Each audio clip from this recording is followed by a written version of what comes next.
bizni taniyaptimi? Hozir biladimi? Hech narsani bilmaydi. Hech nimani bilmaydi. Bitta dadasi bizda boquvchimiz hozir. O'zimizni mana Sog'liqni saqlash vazirligi boshqalarga chiqmadingizmi? Oilaviy kuyib yotibmiz. Faqat mana shu qizim bilan olishamiz. Iltimos, mana shu qizimga yordam beringlar.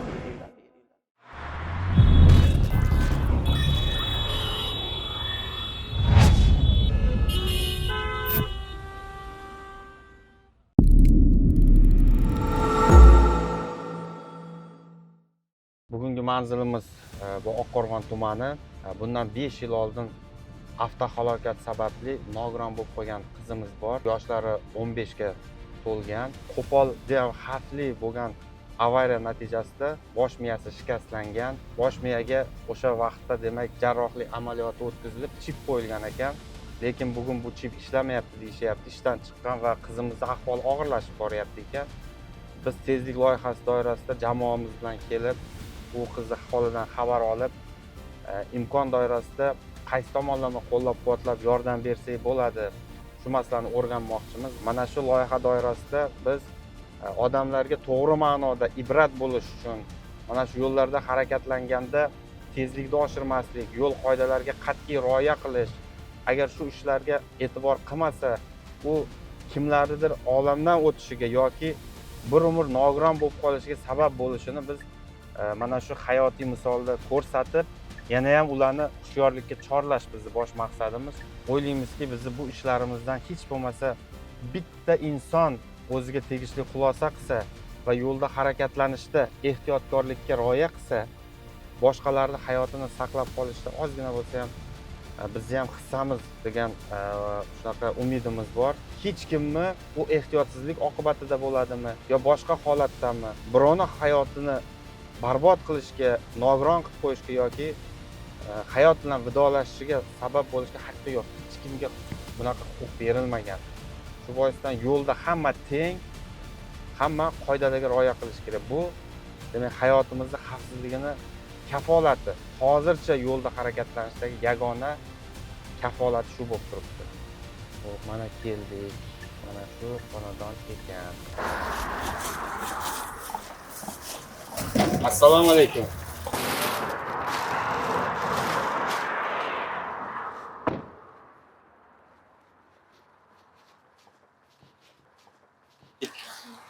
Endi buni ishlatasizlar, ozgina dori-darmon boshqa bor, nimaki kerak bo'lsa, agar imkon bo'lsa ishlatib foydalansizlar.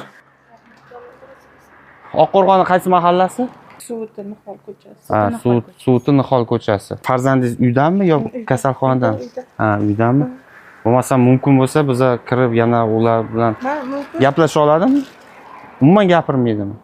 Siz gap unda tushuntirib berarsiz bizga, xo'pmi? Biz bilan ikki og'iz o'tirib tushuntirib berasiz. Yaxshi. Unda yo'l boshlasangiz qani? Marhamat. Qani? Keling. Assalomu alaykum. Assalomu alaykum. Xush kelibsiz. Gulhayoida qizingiz ismi. Qani? Bismillah. Xo'p. Bu bizni taniyaptimi? Hozir biladimi? Hech narsani bilmaydi. Hech nimani bilmaydi. Hozir yoshi 15 da. Oyoqlari ham qiyshayib qolibdi. Oldindan shunaqa bo'lganmi yo keyin shunday bo'ldi? Avariyada narigi oyoq singanda polimantda. Keyin temir qo'ygan, spisada 6 oymi turdi. Uxlaydimi? Qanaqa? Kechqurun uxlaydi. Yonboshlatganimda yostiqlarni qo'yib yonboshlataman. Qorni ochgan soatga qarab o'zim bilib beraman. Choy, ovqat. Anaqacha yig'lab gapirib, imoyishib unaqa ham qilmaydimi? Faqat uxlagandan kiramiz, biladi-da, odam kelganini sezadi. Faqat shuni biladi. Sezadi, bundoq qaraydi, keyin xo'p, bizga aytib bering, nima bo'lgan? Mashina urib ketgan, ayol kishi urgan. Qizim urib o'sha nariroqqa uchirib yuborganda. Unda tez kelgan ekan. O'zi aholi punkti.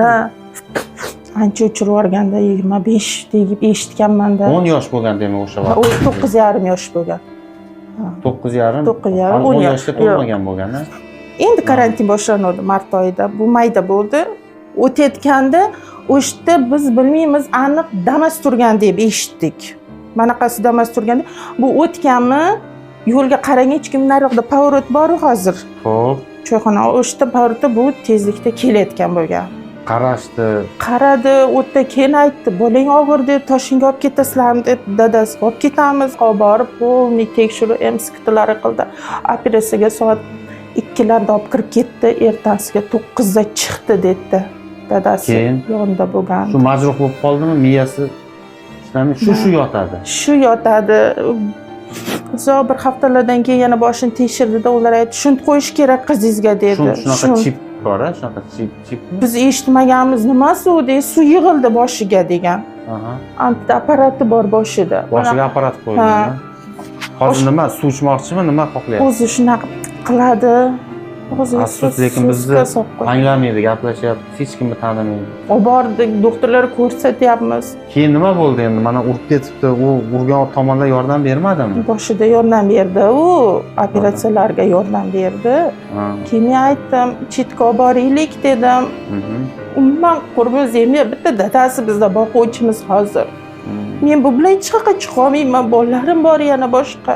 Nechta farzandingiz bor? 3 ta, 2 ta qiz, bitta o'g'lim bor. O'g'lim 1-sinfga chiqdi. Katta qizi. Katta qizingiz bo'lgan ekan-da.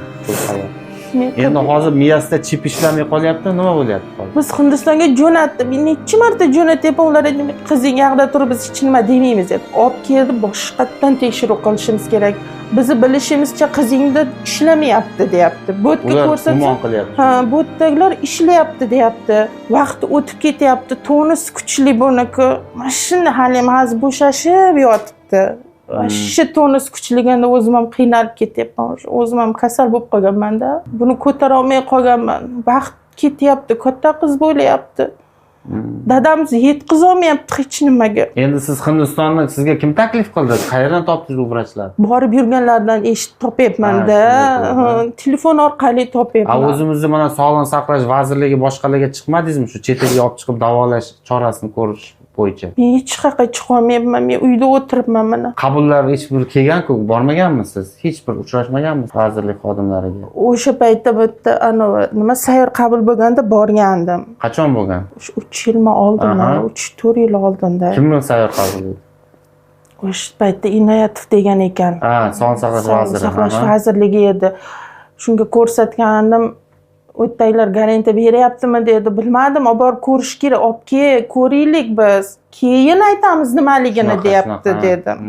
Qurbimiz yetmayapti umuman degandim. Keyin boshqa doktorlarga aytdi, ana qilinglar dedi, ko'rsatinglar dedi. Shu bilan umumimizda biz qo'limizdan kelgan nimaiki imkoniyat bor, tanishlarimiz bormi, boshqami ishga solib sizga maksimal yordam berishga harakat qilamiz. Dastlab demak Sog'liqni saqlash vazirligi bilan bog'lanamiz. Vazirga ham iltimos qilamiz.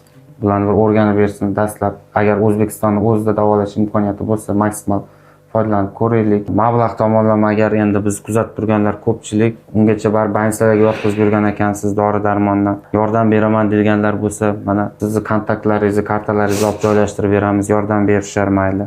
Hindiston varianti bo'ladi deyilsa, shu ishonchli Hindistonda ham shu shug'ullanib yurganlarni topib biz ham harakat qilamiz bog'lab berishga. Agar u yoqqa borib davolash kerak degan to'xtamga kelinadigan bo'lsa, uni ham ko'ramiz. Lekin bu Gulhayoni qimillatishni o'zi, olib yurishni o'zi ham oson emas. Hozir olib borish deganda ham men o'shani o'ylayapman. O'tira olmaydi bu. Yotgan holda qanday olib borish mumkin? Shuni ham hozir o'ylayapman. Agar qizim davolaymiz deganda o'zim ko'tarib borardim. Qiynalsam ham ko'tarardim. Faqat yaxshi bo'lsa bo'ldi. Iltimos, mana shu qizimga yordam beringlar. Sizlarni ham bu yerga bir Xudo yo'lladi. Qo'ldan kelgancha shunday. Alloh uchun mana shu qizim yaxshi bo'lib ketsin. Sizlar sababchi. Faqat duo qilaman. O'zini o'zi eplab ketsin deyman, o'zi ovqatini yesin, yeyman desin, ichaman desin. Menga muhtoj bo'lmasin deyman-da. Eshitib qolar, balkim uyg'onib qolar deb so'ralar qo'yib qo'yaman. Ukalar oldida o'ynaydi, gapiradi. Biladi. Bunday qilib. Buyog'i to'g'risi avvalo Alloh o'zi shifo bersin, so'raymiz. Qolaversa bizni kuzatib turganlar bor, mas'ul lavozimdagilar bor, oddiy odamlar bor. Hammamiz qo'ldan kelguncha imkon qilib yordam berishga harakat qilamiz. Va lekin kelgusida Gulhayo kabi bolalar bu ahvolga tushib qolmasligini, odamlar shunaqa ahvolga tushib qolmasligi uchun biz bundan to'g'ri ma'noda xulosa qilib olishimiz kerak. Yurtdoshlar, shuning uchun hammadan bo'ladigan iltimosimiz yo'lda ozgina hushyorlikni yig'ib, ozgina kekkayishni yig'ishtirib, tartib qoidaga rioya qilib yuradigan bo'lsak, bu hammamizga manfaatli, foydali bo'ladi. Oqibatini mana ko'rib turibsiz. Biz shunga chorlab qolamiz. Siz bilan yana ko'rishamiz, Feruza opa. Sog' bo'ling. Rahmat sizga. Rahmat. Alloh rozi bo'lsin. Rahmat sizga. Rahmat. Qizim, yaxshi yuramiz. Xudo xohlasa, hamma orzularing yetkazsin, hamma istediysa bo'laman nima deyapsan? Bo'lasan.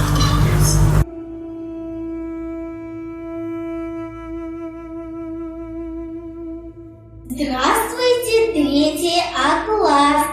И Ольга Бахтияровна, я выучила про Самарканде стихотворение. Я по свету сейчас выучу. На земле столько лет ты стоишь, Самарканд. Разрушали тебя и сжигались дотла. Только вновь поднимались твои купола. Ты премудрый старик, ты беспечный малыш. Первоздание свое имя ты хранишь.